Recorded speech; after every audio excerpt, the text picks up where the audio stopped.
안녕하세요. 민지의 꿀사연입니다. 즐겁게 감상하시고 구독과 좋아요도 많이 눌러주세요. 그럼 사연 시작해 볼까요? 저는 시골에서 농사를 짓고 있는 30대 노총각이에요. 제가 여러분들에게 자랑하고 싶은 일이 있어서 이렇게 사연을 보냅니다. 조금 부끄럽기도 한데요. 제가 애인이라고 부를 만한 사람이 생겼어요. 바로 한 동네에 살고 있는 영자 할머니와 요즘 좋은 시간을 보내고 있어요. 그게 무슨 소리냐고 물으실 수도 있지만 저는 아주 행복하게 지내고 있답니다. 제 이야기 한번 들어보실래요? 저는 어려서부터 친할머니와 작은 시골 마을에서 단 둘이 살아왔어요. 제가 아주 어렸을 때는 부모님하고 도시에서 지냈는데요. 초등학교에 입학할 무렵부터 저는 친할머니에게 맡겨지게 되었죠. 친할머니와 살고 있는 이곳은 아빠의 고향이기도 한데요. 아빠는 젊었을 때 돈을 벌어오겠다고 도시로 떠났고 도시에서 취직을 하게 된 곳이 바로 외할아버지가 운영하던 공장이었대요. 아빠는 큰 덩치를 가진 우직하고 성실하신 분이에요. 저도 사실 아빠를 많이 닮았어요. 아빠는 외할아버지의 공장에 취직을 한 후 소처럼 열심히 일을 하셨다고 해요. 그런 모습을 좋게 보신 외할아버지가 외동딸인 엄마를 아빠에게 소개해 주셨고요. 아빠랑 엄마는 서로가 마음에 들었나 봐요. 소개를 받은 지 오래지 않아 결혼까지 하게 되었고 그렇게 제가 태어나게 된 거죠. 아빠는 외할아버지를 도와서 공장을 잘 키워나갔다고 해요. 그리고 외할아버지가 나이가 들어 일에 손을 놓으시면서 아빠가 공장을 운영하게 된 거죠. 얼마간은 공장은 잘 운영이 되었다고 해요. 매출도 늘고 직원도 더 많아지고요. 그런데 시대가 바뀌는 것에 아빠는 적응을 잘 못하셨던 것 같아요. 성실하게 공장을 운영해 오기는 했지만 점점 공장 일은 줄어들게 되었고 직원들 월급도 밀리기 시작했던 거죠. 그러다가 공장을 키워주겠다는 사기꾼에게 잘못 걸리는 바람에 그나마 어렵게 운영되던 공장이 쫄딱 망하게 되었다고 해요. 그 충격으로 외할아버지는 돌아가시게 되었고요. 외할머니도 그 후 오래지 않아 돌아가시게 되었죠. 경제적으로 어려워지다 보니 아빠와 엄마 사이도 안 좋아지기 시작했어요. 집에서 싸우시는 일이 많아지더니 결국 두 분은 이혼을 하시게 되었어요. 저는 그 후 아빠와 같이 살게 되었는데요. 그때가 초등학교에 입학할 무렵이었죠. 아빠는 생계를 위해서 새벽같이 나가서는 10시가 넘어서야 집에 돌아오시곤 했어요. 저는 어린 나이에도 혼자 집에서 있어야 했죠. 결국 저를 잘 돌볼 수 없다는 생각에 아빠는 저를 시골에 있는 친할머니 댁에 보내게 되었어요. 그때부터 저는 이곳 시골에 계신 친할머니와 살게 되었죠. 엄마는 그때 이후로 만난 일이 없어요. 언젠가 아빠가 술에 잔뜩 취해서 엄마 소식을 알려준 적이 있었는데요. 엄마는 아빠를 엄청나게 원망하고 있다고 했어요. 그래서 하나뿐인 아들인 저까지도 안 보고 싶어 한다고 했죠. 아주 어렸을 때에는 엄마가 그리울 때도 많았는데요. 아빠의 그 이야기를 듣고는 서서히 엄마에 대한 기억이나 미련을 버렸던 것 같아요. 비록 부모님이랑 지내는 행복은 가지지 못했지만 친할머니 덕분에 저는 전문대까지 나올 수 있었어요. 할아버지가 일찍 돌아가셔서 할머니에게는 아빠가 유일한 자식이에요. 평생을 여자 혼자서 농사를 지어오신 터라 집안 형편이 넉넉하지는 않았지만 저에게는 부족한 것 없이 잘해주시려고 항상 애써주셨죠. 사실 아빠보다도 할머니와 살아온 시절이 더 길어서 저에게는 할머니가 더 애틋한 사람이었어요. 제가 군대를 제대한 이후 아빠는 저에게 도시로 나가서 제대로 된 직장을 가져보라고 하셨는데요. 저에게는 부모와 다름없는 할머니를 시골에 혼자 두고 도시로 간다는 것이 마음에 걸리더라고요. 그래서 저는 시골에 남아 할머니랑 농사를 지으면서 살아가겠다고 했고요. 그렇게 농사일을 하다 보니 어느덧 제 나이도 30이 훌쩍 넘어버리게 되었죠. 할머니는 살아계실 때 제가 결혼하는 걸 꼭 보고 싶어 하셨는데요. 그래서 맞선이라는 것도 몇 번 보게 되었어요. 그런데 시골의 농촌 총각에게 시집 오겠다는 여자는 없더라고요. 번번이 퇴짜만 맞다가 이 나이까지 오게 된 거죠. 제대로 된 연애도 못 해본 수총각인데요. 그래도 아쉬울 건 없어요. 인생을 살면서 모든 걸 다 해보고 살 수는 없는 거잖아요.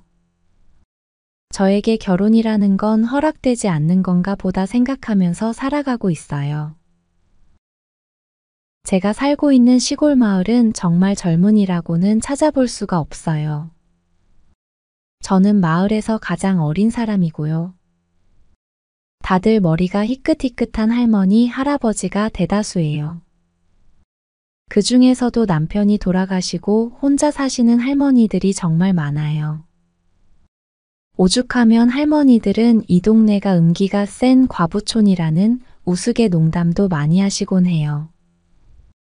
제가 동네의 유일한 젊은 남성이다 보니 집에 여러 가지 문제가 생기면 할머니들이 자연스럽게 저를 많이 찾는 편이에요.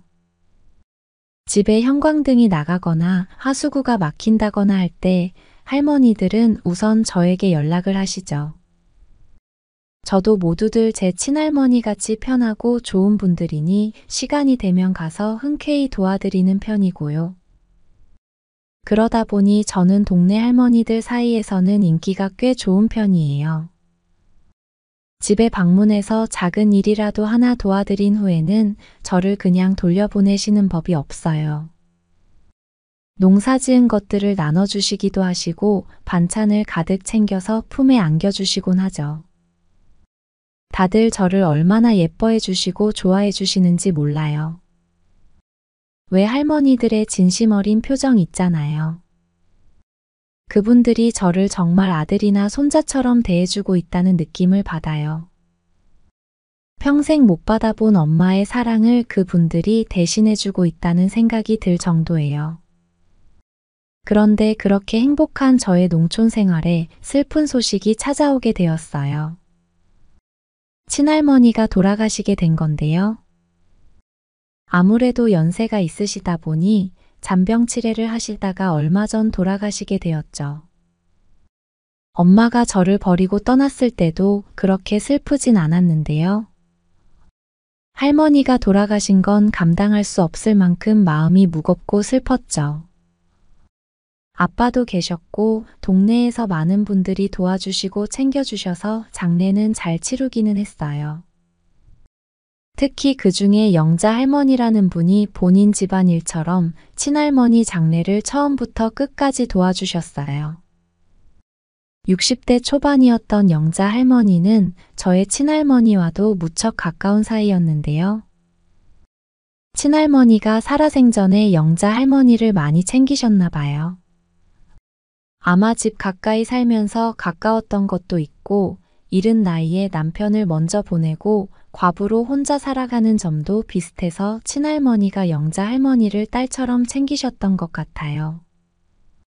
물론 저도 영자 할머니 집에 가서 고장난 물건을 몇 번 고쳐준 일이 있었죠. 아무튼 영자 할머니는 장례를 치르는 며칠 동안 장례식장을 지키면서 굳은 일부터 세세한 일까지 꼼꼼히 챙기면서 도와주었죠. 친할머니를 보내드리고 슬픈 와중에도 영자 할머니에게 고맙다는 생각이 들었어요. 아무튼 그렇게 할머니를 잘 보내드리고 집으로 돌아오니 참 허전하더라고요. 집이 텅 비어버린 것 같은 허전함과 쓸쓸함이 몰려왔죠. 그렇게 며칠간은 평소에 잘 마시지도 않던 술을 마시면서 슬픔을 달래곤 했죠.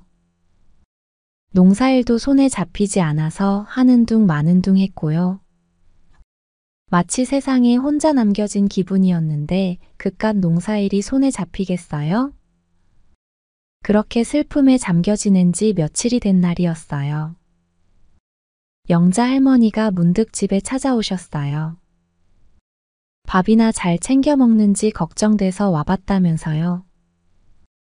양손에는 음식을 한 보따리 가득 챙겨 오셨더라고요.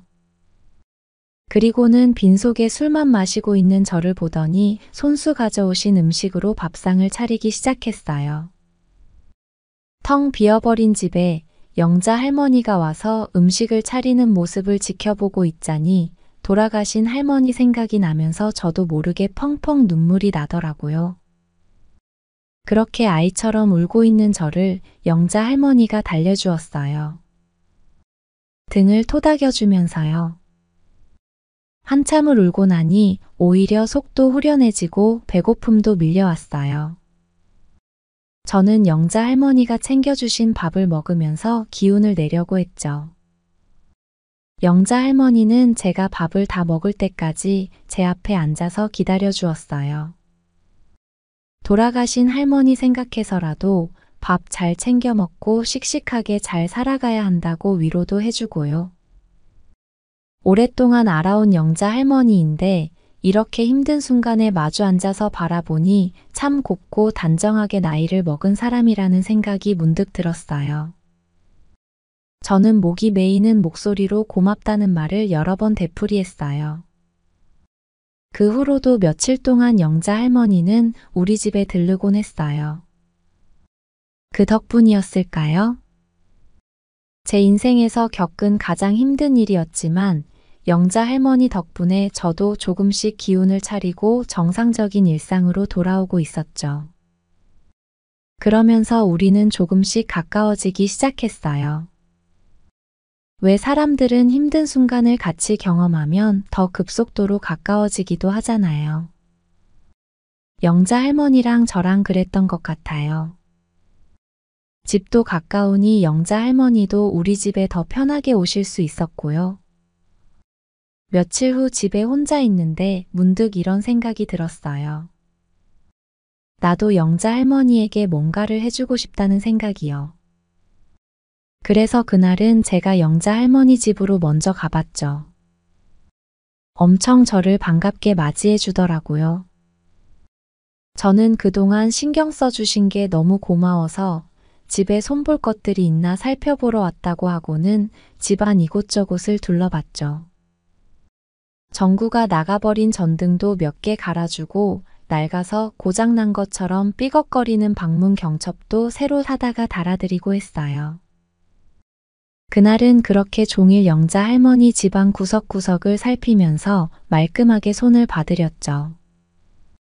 영자 할머니는 그런 저를 뒤에서 조용히 따라다니면서 수건으로 제 이마에 난 땀도 닦아주고 물도 떠다주곤 했어요. 그렇게 저녁 무렵까지 여러 곳을 수리하고 난 뒤에 같이 저녁을 먹게 되었어요. 영자 할머니가 너무 고맙다면서 된장찌개를 맛있게 끓여준다고 했거든요. 오랜만에 저도 무언가에 몰입해서 일을 해서 그랬는지 배고프더라고요. 그래서 영자 할머니가 차려주신 밥을 정말 맛있게 먹었죠. 잘 먹는 저를 보고는 영자 할머니는 어제 읍내에서 막걸리를 받아온 게 있다면서 가져다 주셨어요. 우리는 그렇게 맛있는 저녁도 먹고 달달한 막걸리도 먹으면서 저녁을 함께 했죠. 그러다 문득 저는 영자 할머니가 더 궁금해지기 시작했어요. 그래서 이것저것을 물어봤죠. 언제 남편이 돌아가시고 혼자 되었는지 자녀들은 있는 건지 말이에요. 영자 할머니는 한숨을 푹 내쉬고는 자기는 박복한 여자라면서 젊어서 일찍 남편을 먼저 보낸 이야기며 도시에 살고 있는 자식들 이야기들을 해주었어요. 워낙 젊은 시절에 혼자 되었기 때문에 주변에서 비슷한 처지에 있는 남자를 소개해줘서 재혼도 한 번 했었다고 하더라고요. 그런데 그 남자가 그렇게 영자 할머니 자식들을 미워했대요. 본인이 힘든 건 괜찮았는데 자식들이 미움받는 걸 견딜 수가 없어서 아이들을 데리고 도망치듯이 이혼했다고 했고요. 그런 이야기들을 듣는데 영자 할머니도 참 기구한 인생을 살았구나 하는 생각이 들면서 안쓰러운 생각이 들었죠. 영자 할머니에게 작은 위로라도 되어주고 싶었어요. 저는 그런 제 마음을 이야기하고는 영자 할머니를 꼭 안아주었죠. 영자 할머니도 싫지 않은지 가만히 있었고요. 그렇게 그날 영자 할머니와 저는 밤새 만리장성을 쌓게 되었어요. 영자 할머니는 이런 일이 얼마만인지 모르겠다고 늙은 할머니가 주책이라면서 부끄러워했지만 저는 그런 모습도 더 사랑스럽게 느껴졌어요. 그날 이후로 영자 할머니는 저에게 더 다정한 사람이 되었죠. 동네 사람들이 눈치채지 못하게 해가 지고 동네가 조용해지면 저는 영자 할머니 집으로 찾아가곤 했죠. 그리고는 밤새 좋은 시간을 함께 보내다가 해 뜨기 전에 집으로 돌아오곤 했어요. 평소 조용하고 부끄러움이 많은 영자 할머니가 동네 사람들이 이 일을 몰랐으면 한다고 했거든요. 저도 이 일을 우리만의 비밀로 하고 싶어서 더 조심하기로 했죠. 그렇게 우리는 연인 같은 사이가 되어서 지금까지 1년 넘게 잘 만나고 있어요. 우리의 이야기는 동네 사람들은 아무도 모르고 있어요. 그래서 더 심장이 두근거릴 만큼 스릴이 느껴지나 봐요. 우리는 그동안 참 많은 것들을 같이 경험했어요. 농사일이 덜 바쁜 철에는 영자 할머니와 제 트럭을 타고 경치 좋은 곳으로 드라이브도 가고 1박 2일로 여행을 다녀오기도 했어요. 바다 구경도 가고 동물원 같은 곳도 다녀왔죠. 비록 제 트럭을 타고 다니는 여행이지만 영자 할머니는 태어나서 이런 드라이브 같은 것도 처음 해본다면서 엄청 즐거워하는 편이에요. 저도 여자랑 데이트다운 데이트를 처음 해보는 거라 기분이 좋고요. 어쩌다가 제가 로션 같은 싸구려 화장품이라도 선물하면 아이처럼 수줍어하고 고마워하는 영자 할머니가 제 눈에는 엄청 예뻐 보이네요. 맞선을 봤던 제 또래 여자들은 저를 거들떠도 안 보는데 영자 할머니는 작은 저의 성의에도 크게 감동하니 저도 기분이 너무 좋은 거 있죠. 어차피 이번 인생에서는 결혼은 힘들 것 같다는 생각인데요. 차라리 저를 좋아해주고 저도 좋아하는 영자 할머니랑 이렇게 좋은 시간을 오래오래 보내고 싶은 게 제 솔직한 심정이에요. 요즘 제 삶에 즐거움을 안겨주고 있는 영자 할머니와 앞으로 더 즐거운 일들을 많이 만들어가 볼 생각이에요.